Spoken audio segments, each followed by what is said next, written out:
विदिशा नगर में रहने वाली सुमन एक सरल, धर्मपरायण और कर्तव्यनिष्ठ गृहिणी है, जिसका संपूर्ण जीवन परिवार की सेवा और गृहस्थी के दायित्वों में समर्पित है। प्रातःकाल पूजा पाठ से लेकर दिन भर रसोई और घर के कार्यों तक वो बिना थके सभी की आवश्यकताओं का ध्यान रखती है। परिवार के हर सदस्य की सुख सुविधा को अपनी प्राथमिकता मानने वाली सुमन स्वयं को सबसे अंत में रखती है और सबको भोजन कराने के बाद ही अपना निवाला ग्रहण करती है। रात के सन्नाटे में भी जब पूरा घर विश्राम कर रहा होता है, वो अकेले बर्तन धोते हुए अगली सुबह की तैयारी में जुटी रहती है। उसके चेहरे पर थकान के बावजूद संतोष और समर्पण की चमक दिखाई देती है, जो उसके त्याग, धैर्य और निस्वार्थ प्रेम को दर्शाती है। दिन रात अथक परिश्रम करने के बावजूद सुमन को ना तो सराहना मिलती है और ना ही सम्मान। सास के कटु ताने और परिवार के सदस्यों की उदासीनता उसके कोमल मन को बार बार आहत कर देती है। भीतर ही भीतर वो टूटने लगती है, पर चेहरे पर मुस्कान ओढ़कर अपने कर्तव्यों को निभाती रहती है। कई बार अकेले में बैठकर उसके मन में दर्द भरे प्रश्न उठते हैं। क्या स्त्री होना पाप है, या क्या ये किसी पिछले जन्म के कर्मों का दंड है?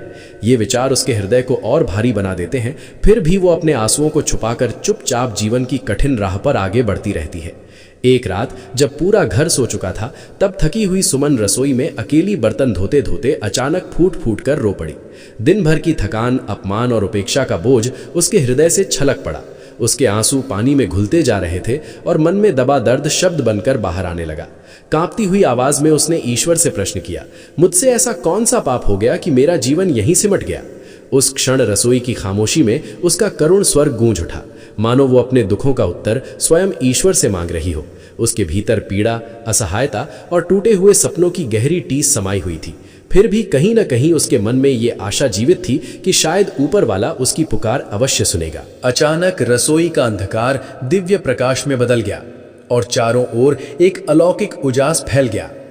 सुगंधित वायु के झोंकों के साथ वातावरण पवित्र और शांत हो उठा, मानो स्वर्ग स्वयं धरती पर उतर आया हो। उसी प्रकाश के मध्य करुणा और मातृत्व से ओतप्रोत मां अन्नपूर्णा प्रकट हुई। उनके एक हाथ में अन्न से भरा स्वर्ण कलश था और दूसरे हाथ में करछुल, जो पोषण और समृद्धि का प्रतीक था। उनका मुखमंडल ममतामयी आभा से दमक रहा था। नेत्रों में अपार स्नेह और करुणा झलक रही थी। रसोई का साधारण सा कोना भी उस क्षण दिव्यता से भार उठा और सुमन विस्मय और श्रद्धा से नतमस्तक होकर उस अलौकिक दृश्य को निहारती रह गई। देवी ने करुण स्वर में सुमन से कहा कि वे अन्न की अधिष्ठात्री देवी हैं और प्रत्येक उस रसोई में निवास करती हैं जहां अन्न को श्रद्धा और सम्मान के साथ ग्रहण किया जाता है। उन्होंने समझाया कि भोजन केवल शरीर का पोषण नहीं, बल्कि जीवन और संस्कारों का आधार है। इसलिए जहां अन्न का आदर होता है, वहां स्वयं उनका दिव्य वास होता है। ये सुनते ही सुमन का हृदय भावनाओं से भर उठा। उसकी आंखों से श्रद्धा के आंसू बहने लगे और वो भीतर से अभिभूत होकर देवी के चरणों में नतमस्तक हो गई, मानो उसके जीवन के सारे प्रश्नों को उसी क्षण उत्तर मिल गया हो। सुमन कांपती हुई आवाज में देवी के सामने अपने मन का सारा बोझ खोल देती है और बताती है कि कैसे निरंतर सेवा करने के बाद भी उसे केवल तिरस्कार ही मिला, कैसे भीड़ भरे घर में रहते हुए भी वो भीतर से अकेली रह गई और कैसे धीरे धीरे आत्मग्लानि ने उसके हृदय को जकड़ लिया, जिससे उसे ये संदेह होने लगा कि शायद ये सब किसी पिछले जन्म के पापों का दंड है। अपनी पीड़ा व्यक्त करते हुए उसकी आंखों से अश्रुधारा बहने लगती है, पर उसी क्षण उसके भीतर ये आशा भी जन्म लेने लगती है कि देवी की करुणा से उसके जीवन का अंधकार दूर होगा। मां अन्नपूर्णा करुणा और गंभीरता से सुमन को समझाती हैं कि पूर्व जन्मों के कर्म ही वर्तमान जीवन का आधार बनते हैं और मनुष्य जो बोता है वही उसे फल के रूप में प्राप्त होता है। पर साथ ही वे ये भी बताती हैं कि निष्काम श्रम, सच्ची सेवा और धैर्यपूर्ण आचरण प्रायश्चित का पवित्र मार्ग बन सकते हैं, जो आत्मा को शुद्ध कर नए जीवन का द्वार खोलते हैं। ये कहते हुए देवी सुमन की आंखों में झांकती हैं और उसे उसके अतीत से परिचित कराने का निश्चय करती हैं, ताकि वो अपने जीवन के रहस्य और अपने दुख के कारण को स्वयं देख और समझ सके। पूर्व जन्म के दृश्य में सुमन स्वयं को एक वैभवशाली महल की रानी के रूप में देखती है, जहां रेशमी वस्त्रों और सोने चांदी की चमक के बीच उसका हृदय घमंड से भरा हुआ है। उसी समय एक वृद्ध, दुर्बल और भूखा ब्राह्मण महल के द्वार पर करुण स्वर में भिक्षा की याचना करता है, पर करुणा के स्थान पर रानी के मन में तिरस्कार जाग उठता है। वो क्रोध और अहंकार में आकर न केवल उसे दुत्कारती है, बल्कि अपमानपूर्वक झूठा और अपवित्र अन्न उसके सामने फेंक देती है, जिससे उस वृद्ध के आत्मसम्मान को गहरी ठेस पहुंचती है और उसकी पीड़ा मौन आंसुओं के रूप में धरती पर गिर पड़ती है। ऋषि का मुख गंभीर हो उठता है और उनकी दिव्य वाणी न्याय के स्वर में गूंज उठती है। वे कहते हैं कि अन्न के अपमान और अहंकार के पाप के कारण रानी का सारा वैभव नष्ट हो जाएगा, महल की समृद्धि मिट्टी में मिल जाएगी और जिस अन्न को उसने तुच्छ समझा था वही उसके लिए दुर्लभ हो जाएगा। आगे वे ये भी कहते हैं कि अगले जन्म में उसे उसी अन्न के प्रायश्चित के रूप में झूठे बर्तन मांजने पड़ेंगे, दिन रात परिश्रम करना होगा और सेवा के मार्ग से ही अपने पापों का भार उतारना होगा, ताकि उसकी आत्मा शुद्ध होकर पुनः करुणा और विनम्रता का पाठ सीख सके। ऋषि के श्राप के प्रभाव से देखते ही देखते वो वैभवशाली राज्य उजड़ जाता है। महलों की रौनक मिट जाती है और सोने चांदी की चमक धूल में बदल जाती है। जो रानी कभी ऐश्वर्य और सम्मान के शिखर पर थी, वही अब दरिद्रता और अभाव के अंधकार में डूब जाती है। जीवन यापन के लिए उसे एक एक घर जाकर दूसरों के जूठे बर्तन धोने पड़ते हैं। जहां कभी आदेश देने वाली वही स्त्री अब थके हुए हाथों और झुकी हुई आंखों के साथ सेवा करती है और हर घड़ी उसे अपने पिछले कर्मों की कठोर सच्चाई का सामना करना पड़ता है। दरिद्रता की कठोर पीड़ा और निरंतर सेवा के बोझ के बीच पद्मावती के हृदय में धीरे धीरे अपने घमंड और पाप का गहरा बोध जाग उठता है। थके हुए हाथों और झुकी हुई दृष्टि के साथ वह हर दिन अपने किए पर पश्चाताप करती है और एकांत में फूट फूट कर रोते हुए मां अन्नपूर्णा से क्षमा याचना करती है।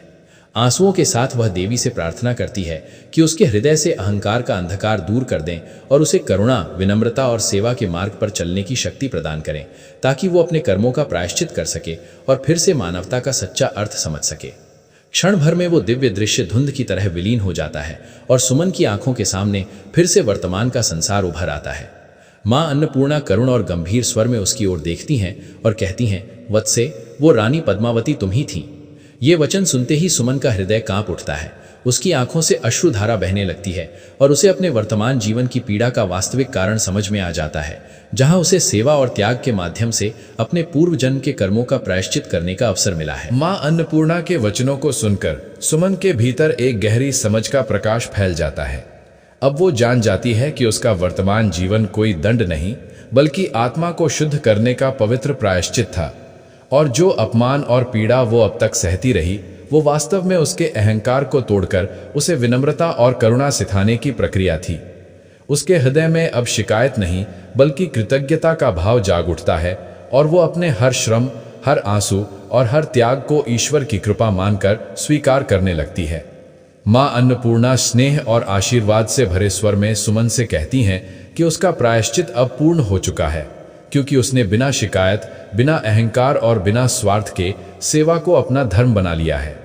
देवी बताती हैं कि सुमन की ये निरंतर मेहनत और त्याग साधारण कर्म नहीं, बल्कि एक पवित्र तपस्या है, जिसने उसकी आत्मा को शुद्ध कर दिया है।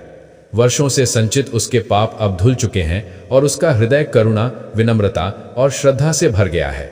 ये सुनते ही सुमन की आंखों में कृतज्ञता के आंसू छलक पड़ते हैं और उसका मन शांति से भर उठता है, मानो उसके जीवन का सारा बोझ अचानक हल्का हो गया हो।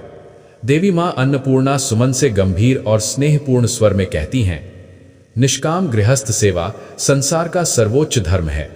हर थाली, हर अनाज का कण मेरी पूजा है। जो तन मन धन से सेवा करता है वही मेरे समीप होता है। ये संदेश सुमन के हृदय में गहराई से उतरता है और उसे समझ में आता है कि सेवा केवल कर्म नहीं, बल्कि भक्ति और आत्मशुद्धि का मार्ग है। मां अन्नपूर्णा सुमन को आशीर्वाद स्वर में कहती हैं, सुमन, अब से तुम्हारे घर में अन्न की कभी कमी नहीं होगी। तुम्हें परिवार में सम्मान मिलेगा और जीवन में सच्ची शांति आएगी। जो निष्काम सेवा और श्रद्धा से अपने कर्तव्य निभाता है, वही सुख और समृद्धि का अधिकारी होता है। ये आशीर्वाद सुमन के हृदय में आशा, शक्ति और संतोष भर देता है। सुमन का जीवन पूरी तरह बदल जाता है। अब वो हर कार्य को प्रेम और श्रद्धा से करती है। रसोई में बर्तन धोना उसके लिए पूजा बन जाता है और घर की सेवा उसकी भक्ति का मार्ग बन जाती है। हर थाली, हर कटोरी, हर कण उसके लिए देवत्व का प्रतीक बन जाता है और उसका हृदय संतोष और आध्यात्मिक शांति से भर जाता है। सुमन के जीवन में बदलाव केवल उसके कर्मों तक सीमित नहीं रहा, परिवार का व्यवहार भी बदल गया। पति और बच्चे अब उसे सम्मान और आदर के साथ देखते हैं, उसकी मेहनत और सेवा की कद्र करते हैं। धीरे धीरे सास का कठोर हृदय भी पिघलने लगा और पूरे घर में प्रेम, सामंजस्य और श्रद्धा का वातावरण छा गया। सुमन की कहानी हमें ये सिखाती है कि स्त्री का श्रम पाप नहीं है। अन्न की सेवा करना, घर में मेहनत और परिश्रम करना वास्तव में ईश्वर की सेवा के समकक्ष है। विनम्रता, समर्पण और निस्वार्थ सेवा ही जीवन में मुक्ति और आंतरिक शांति का मार्ग खोलती हैं। सचमुच रोज बर्तन धोने वाली स्त्रियों का परिश्रम केवल घर की सफाई नहीं बल्कि आध्यात्मिक साधना भी है। उनके हाथों से बहने वाला पानी उनके पिछले जन्मों के पापों को धोता है और नए पुण्य अर्जित करता है। यही सेवा अपनी विनम्रता और समर्पण के साथ की जाए तो ये स्वयं मां अन्नपूर्णा की आराधना बन जाती है और घर में सुख, शांति और समृद्धि लाती है।